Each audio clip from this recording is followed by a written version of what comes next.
आंबेडकर या नावाला विरोध करीत आहे, याचा जाहीर निषेध, या कमिटीचा जाहीर निषेध म्हणून संपूर्ण गावातील बौद्ध बांधव व नागरिक गाव सोडून जात आहेत.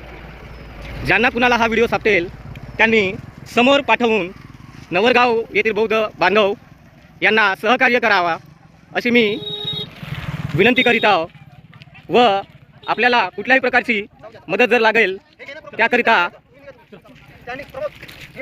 त्याकरिता सर्वांनी सहकार्य दर्शवावे अशा पद्धतीने ग्रामपंचायत कमिटीचा जाहीर निषेध म्हणून आज संपूर्ण आपली वस्ती, घर, जमीन, जुमला संपूर्ण आपली वस्ती सोडून पायी आपल्या नवरगावातील बौद्ध बांधव महिला भगिनी निघालेल्या आहेत. पाहू शकता तुम्ही कशा पद्धतीने त्या महिला आपलं संपूर्ण आयुष्य, संपूर्ण जन्म या गावामध्ये झालेला आहे आणि याला जबाबदार, मुख्यतः जबाबदार ग्रामपंचायत कमिटी ही आहे. सर्वांना जय शिवराय आणि सर्वांना जय भीम. मित्रांनो, आजचा व्हिडिओ बनवताना मला पहिलं दुःख वाटतं. व्हिडिओ करतोय आजचा, पूर्णपणे दुःख आणि शब्द फुटत नाहीत बोलावं काय. सध्या जीवन पद्धती कुठली सुरू आहे, शतक कोणतं चालू आहे, आपण सायन्स युग म्हणतो. यामध्येच आता एक शर्मनाक घटना घडलेली आहे गडचिरोलीमध्ये. गडचिरोलीमधील नवरगाव या गावामध्ये एक घटना घडलेली आहे. दिनांक 21/12/2023 रोजी ही घटना घडलेली आहे. बघा, ज्याप्रमाणे जातीय दंगली हे तर घडल्या होत्या, मणिपूरला घडल्या होत्या. मणिपूर जाती दंगली घडल्या. त्या दंगलीमध्ये जो हिंसा घडली याची पुनरावृत्ती महाराष्ट्रामध्ये होती का काय, हा परत मला प्रश्न पडलाय. तुम्ही साईडला व्हिडिओ बघत असाल, व्हिडिओ बघून घ्या साईडला. हे गडचिरोली मधला नवरगाव हे गाव आहे. ह्या गावामध्ये बघा, तसं आपल्या जात मानणारा माणूस नाही, ठीक आहे, पण कसं आहे, असं बौद्ध वस्ती होती. त्या वस्तीमध्ये आंबेडकरांचे फोटो आणि धम्मचक्राचा ध्वज असतो निळा, तो लावला होता. काही कार्यक्रमानिमित्त चौकामध्ये बाबासाहेबांचे फोटो आणि त्या ठिकाणी धम्मचक्र असलेला ध्वज निळ्या रंगाचा लावला होता. पण गावातील जे पंचायतची कमिटी आहे, त्या कमिटीने ते ध्वजही काढला आणि ते आंबेडकरांची फोटो पण काढली. आणि नाईलाजानं येथील गावातल्या लोकांचं म्हणणं आहे की आमच्यावरती वारंवार असाच जातीय हल्ला होतो. म्हणजे जातीय जे गोष्टी असतात, जे तुच्छ वागणूक पहिले भेटायची, ते आम्हाला आता पण भेटत आहे. म्हणून त्या गावातील लोकांना आपलं सगळं गबाळ सावरलं. हातामध्ये तेच धम्मचक्र घेऊन, ध्वज घेऊन पूर्ण म्हातारे, तरणे, लेकरं सर्वच घरातलं सगळं सामान घेऊन त्यांनी गाव सोडलंय, नवरगाव. ही अशी घटना आहे नवरगावची.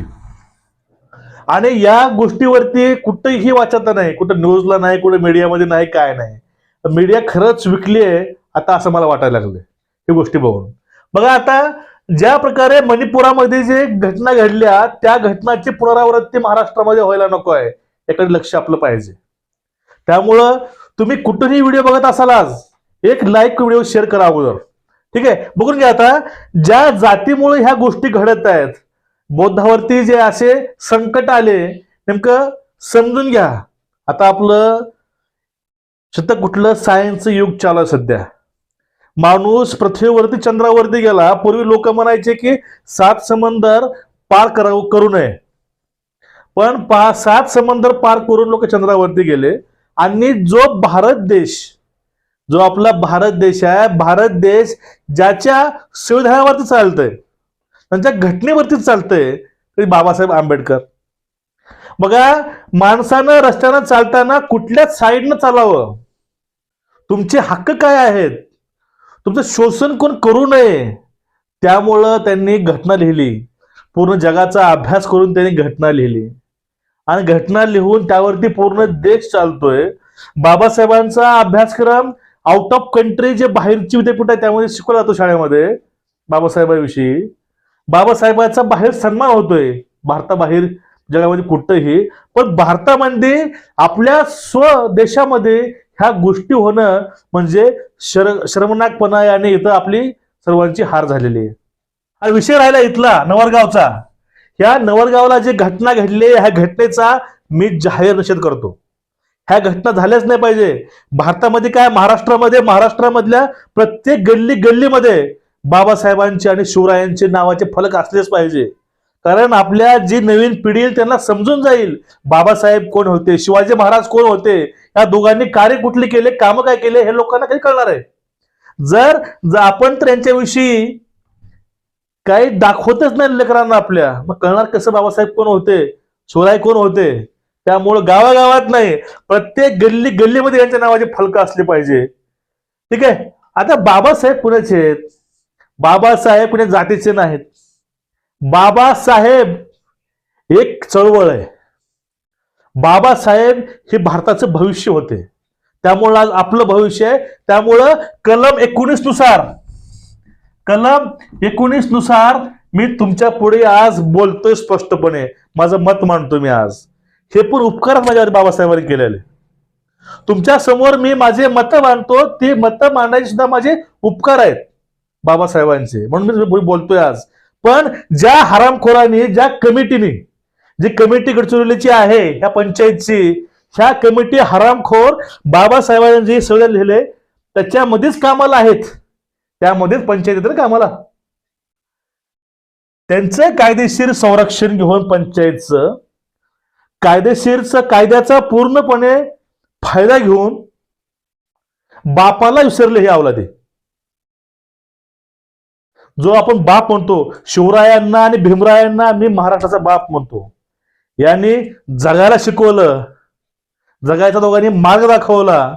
आणि मराठ्यांची, बघा शब्द वापरतोय मराठा म्हणजे कोण? महाराष्ट्रामधील दख्खनच्या पठारावरील प्रत्येक मावळा कोणताही असो तो मराठा. मराठ्यांनी ताट मानेने जगायचं कसं हे शिवरायांना शिकवलं. आणि त्या शिवरायाची अनुयायी म्हणतो बाबासाहेबांना, कारण बाबासाहेब प्रत्येक पत्रामध्ये जय शिवराय हे लिहायचे. आणि ते महान व्यक्ती कधी जात नाही बघितली, काय नाही बघितली, आपण जगतोय कुठं. असंच हे हरामखोर लोक आहेत. ह्या हरामखोर लोकांना चांगला वेळीच चोप दिला पाहिजे. महाराष्ट्रामधील कुठल्या गावामधून असं कृत्य सहन केलं जाणार नाही. ते भीमराय असतील, शिवराय असतील किंवा अन्य कुठलेही आपले नेते असतील, ज्यांना आपल्यासाठी चांगलं कार्य केलंय, यांचा अपमान म्हणजे सर्व आपल्या समाजाला पुसलेली काळीमा आहे. त्यामुळे शासनानं यावरती निर्णय घ्यावं आणि जे दोषी लोक आहेत त्यांच्यावरती कार्यवाही करून त्यांना कठोर शिक्षा द्यावी. तुम्ही हा व्हिडिओ कुठेही बघत असाल, व्हिडिओ शेअर करत चला, कारण ही गरज आहे मित्रांनो. आपल्या महाराष्ट्राचं मणिपूर तर व्हायचं नसेल तर हा व्हिडिओ जास्तीत जास्त शेअर करा आणि चॅनलला सबस्क्राईब करून ठेवा आणि बेल आयकॉन दाबून ठेवा. एवढं तर कामं करा.